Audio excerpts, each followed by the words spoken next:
My name is Emily Ibanez. I'm going to be presenting International Case 833085-3, Heron José de Santa and Luciano Rocha Santa from the Brazilian Environmental Department, along with Antonio Ferreira Lel Filo and others, versus Parque Zoobotânico de Julio Vargas.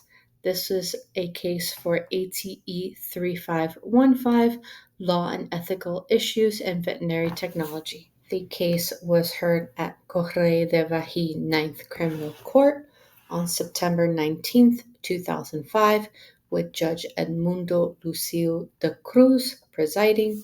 Plaintiffs had requested a repressive habeas corpus in favor of Suiza, a chimpanzee caged at the Salvador Zoo. Plaintiffs were joined with co-plaintiff authority Thelmo Gavaza, Director of Biodiversity of the Environmental and Hydrological Resource Department. Allow me to provide some context. Habeas corpus is the constitutional right that ensures that people have a chance to challenge their imprisonment in front of a judge. Habeas corpus ensures that the government cannot detain someone without a lawful basis. Getulio Vargas Zoo and Botanical Park was inaugurated in 1958 according to State Decree No. 17481. It has grown to 700,000 square meters of land and has 142 different species. Pictured is the aviary located in that zoo. This was taken around 2011. The complaints brought up by the petitioners were they alleged that her cage had severe infiltration problems, as well as the confinement area was too small under the standards for a chimpanzee in captivity. Chimpanzees are also very social creatures and thrive better in groups, but unfortunately, her cage mate Heron had died of cancer in May of that year. To further clarify the complaints, another source cites the Great Ape Project, otherwise known as Proyecto GAP. As of 1993, these group of scientists were begging to openly defend the extension of human rights to large primates since they are genetically very similar to us. The insufficient space of the enclosure failed to meet her basic physical and psychological needs.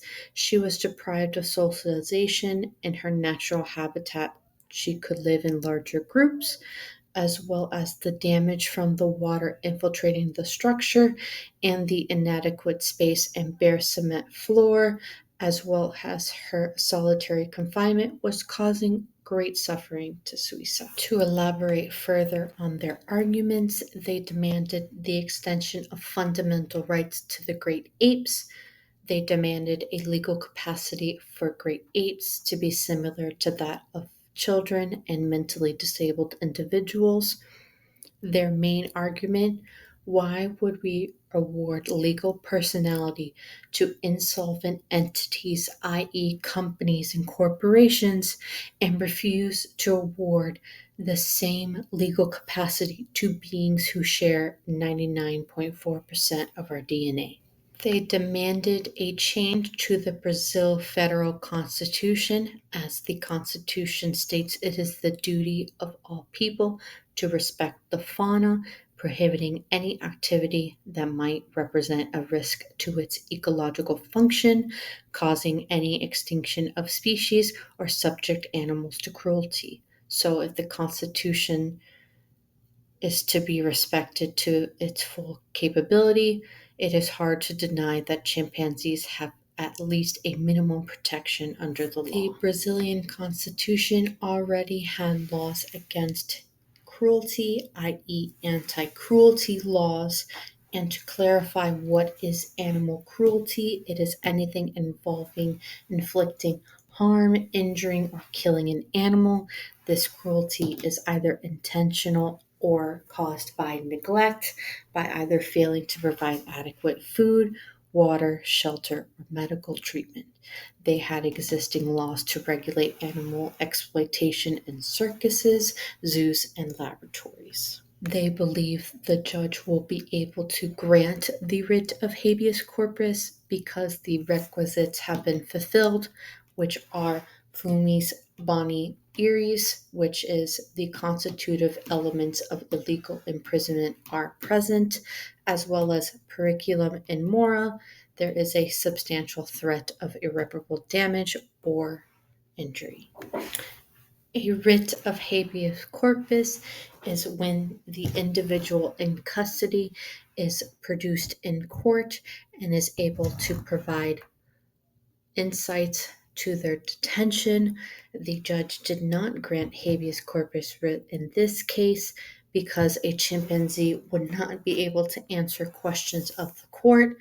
So, to placate this request, the judge requested that the co plaintiff authority bring forth more information within 72 hours. The over encompassing goal was to have Suiza transferred to GAP's Great Ape Sanctuary, located in Sorocaba, the Brazilian state of Sao Paulo. It is the largest sanctuary for great apes in Latin America. Pictured is an aerial view of that sanctuary from the Proyecto Gap website. One could argue that there were grounds for dismissal in this scenario, as a animal cannot be transferred habeas corpus because an animal is unable to testify in court. A similar case was heard in Rio de Janeiro, where they were requesting habeas corpus to release a bird. However, the court dismissed that case. An animal cannot be involved in a legal relationship or as a subject of the law. It can only be an object of law acting as a thing or asset. As mentioned, the judge had granted 72 hours for the co-plaintiff authority to bring forth more information to support their argument. On the last day of the 72-hour deadline, they requested for an extension of the deadline as there were delays in collecting information. The judge granted the extension of the deadline to another 72 hours. Pictured is co-plaintiff authority Thelma Gavaza, taken in 2024. Unfortunately, she would pass away before a resolution could be found. Her date of passing was September 27, 2005. There is no listed information on her cause of death or any necropsy results. She was allegedly 23 years old at the time of her death. Project Chimps states that chimpanzees can live up to 32.5 years for males and 40.1 years for females in captivity. When it came to judgment, it is stated that Suiza is the first animal to be recognized as a legal subject in a legal action.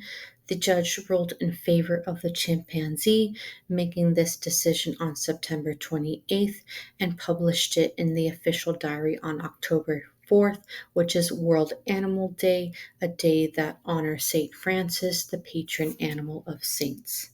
Judge Cruz believes that his decision will garner the attention of the legal community and further change the manner in which this issue is discussed.